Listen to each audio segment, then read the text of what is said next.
காலையிலே அக்கா கால் பண்ணி கூப்பிட்டுருந்தாங்க. ஊருக்கு போயிட்டு வரப்போ செடி வாங்கிட்டு வந்திருக்கேன், வந்து வாங்கிட்டு போ அப்படின்னு சொல்லிட்டு காலையிலே ஒரு ஹெல்த் மிக்ஸ் மட்டும் குடிச்சிட்டு கார்டனுக்குள்ளே போய் நம்ம ஃபிஷ் குட்டிங்களுக்கெல்லாம் ஃபுட் போட்டிருந்தேன். இந்த அமேசான் ஸ்குவாட் பார்த்து நிறைய பேர் கேட்டிருந்தீங்க. இதோட ப்ரொபகேஷன் வீடியோ வேணும்னா கேளுங்க, ஈஸியாக ப்ரொபகேட் பண்ணுறது தான் எப்படிங்கிறத சொல்லித்தரேன். அண்ட் அக்கா என்னென்ன பிளான்ட்ஸ் வாங்கிட்டு வந்திருந்தாங்கிறத பார்ப்போம்.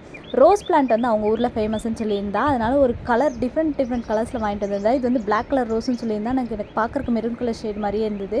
அண்ட் இது வந்து க்ரீன் கலர் ரோஸ். இது வந்து பெட்டல்ஸ் வந்து இப்படி தான் இருக்கும் அப்படின்னு சொல்லியிருந்தா. இதையும் நான் ஃபஸ்ட் டைம் இப்போ தான் பார்க்குறேன். அண்ட் இது வந்து 7 days ரோஸ். இந்த 3 தான் வந்து வாங்கிட்டு வந்திருந்தா. இது வைக்கிறது தான் எனக்கு இப்போ பாட்டு கிடையாது. கார்டனர்ஸ் பொறுத்த வரைக்கும் சாயிலும் பாட்டும் எவ்வளோ இருந்தாலும் பத்தவே பத்தாது.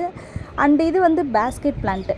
இது வாங்கி வச்சு ஒரு 3 weeks இருக்கும். சைடில் இப்போ அழகாக ஒரு நியூ லீவ்ஸ் வந்து வந்துட்டுருக்கு. கீழே அழகாக அப்படி பேஸ்கெட் மாதிரி வந்து விழுகும் இந்த பிளான்ட்டு. பார்க்க ரொம்ப சூப்பராக இருக்கும்.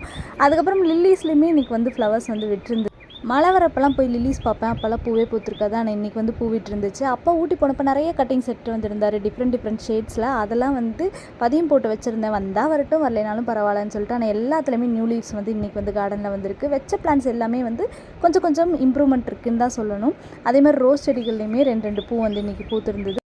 அவ்வளோதான் இன்றைக்கான கார்டன் அப்டேட். நெக்ஸ்ட் அப்டேட்டில் பார்க்கலாம். பாய்.